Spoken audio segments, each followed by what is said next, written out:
Coffee with Karan 8 feet में रणवीर सिंह ने दीपिका से अपनी पहली मुलाकात का पूरा किस्सा सुनाया। इसके साथ ही उन्होंने बताया कि उन्होंने कैसे एक्ट्रेस को मालदीव में प्रपोज किया। इतना ही नहीं, एक्टर ने खुलासा किया कि वो शादी से पहले 3 साल तक एंगेज्ड था। कॉफी विद करण का 8वां सीजन 26 अक्टूबर को शुरू हो गया। शो को लेकर चर्चाएं तेज हैं। हर बार की तरह इस बार भी शो में एक साथ 2 गेस्ट काउच पर नजर आ रहे हैं। सबसे पहले गेस्ट के तौर पर बॉलीवुड की चहेती जोड़ी रणवीर सिंह और दीपिका पादुकोण की एंट्री हुई। इस दौरान करण जौहर ने दोनों से कई तीखे और खट्टे मीठे सवाल पूछे। करण जौहर के कंट्रोवर्शियल सवालों के बीच रणवीर और दीपिका ने अपनी लव स्टोरी सुनाई। दोनों ने बताया कि उनकी पहली मुलाकात कैसी थी, कहाँ हुई थी और फिर इस मुलाकात के बाद प्यार का सिलसिला कैसे आगे बढ़ा था। दोनों की पहली मुलाकात की कहानी काफी मजेदार है। ऐसे भड़की थी चिंगारी।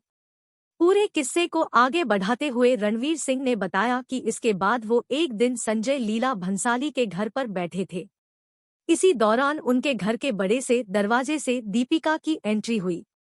समुद्र का किनारा होने की वजह से हवाएं चल रही थी।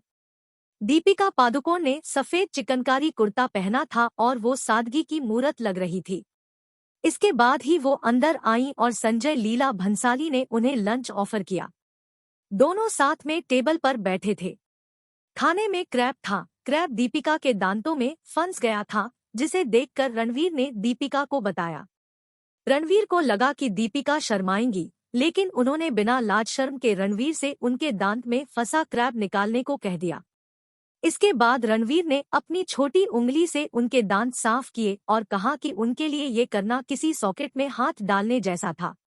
उन्हें 440 वोल्ट का झटका महसूस हुआ। रणवीर सिंह ने कहा कि यहीं से प्यार चिंगारी भड़की थी। ऐसे जगजाहिर हुआ प्यार। इसके बाद दीपिका ने बताया कि वो जब रणवीर से मिली तो कई मुश्किल रिश्तों से बाहर निकली थी। रणवीर सिंह भी एक रिलेशन से आगे बढ़े थे। दोनों के बीच बातचीत शुरू हो गई थी, लेकिन जब तक रणवीर सिंह ने उन्हें प्रपोज नहीं किया तब तक कोई कमिटमेंट नहीं था। इस दौरान दीपिका कई लोगों से मिली, लेकिन किसी के लिए भी उनके मन में वो जज्बात नहीं जाग सके जो रणवीर सिंह के लिए थे।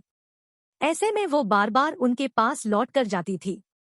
फिर रणवीर ने कहा कि जब वो साथ डेट पर जाने लगे और छुट्टियां मनाने जाने लगे तो बिना कुछ कहे ही उनका प्यार जगजाहिर हो गया। कर ली थी सीक्रेट सगाई। इस दौरान कपल ने बताया कि दोनों 11 साल से साथ में हैं। 2012 में रणवीर सिंह ने दीपिका पादुकोण को प्रपोज किया था। इसके बाद वो 3 सालों तक सीक्रेटली एंगेज्ड रहे थे। इसके बाद दोनों ने शादी की थी। एक्ट्रेस ने बताया दोनों रामलीला के सेट पर हर पल साथ रहते थे। साथ में खाना खाने से लेकर साथ आने जाने तक का सिलसिला इसी फिल्म के सेट से शुरू हुआ। दोनों घंटों साथ में वक्त बिताते थे। काम खत्म होने के बाद भी दोनों एक दूसरे के संग बातें करने में खोए रहते थे। रणवीर ने बताया कि उनकी रियल केमिस्ट्री फिल्म में देखने को मिली। इसके साथ ही रणवीर ने बताया कि उन्होंने मालदीव में एक्ट्रेस को प्रपोज किया था। वो मालदीव की छुट्टी पर जाने से पहले रिंग खरीद कर तैयारी कर लिए थे। रणवीर ने कहा कि उन्होंने ऐसा प्लान किया था कि वो न कह पाती। वो दीपिका को आइलैंड पर लेकर गए और अकेले में प्रपोज किया, जिसके बाद दीपिका इमोशनल हो गई। उन्होंने ऐसा सोचा भी नहीं था।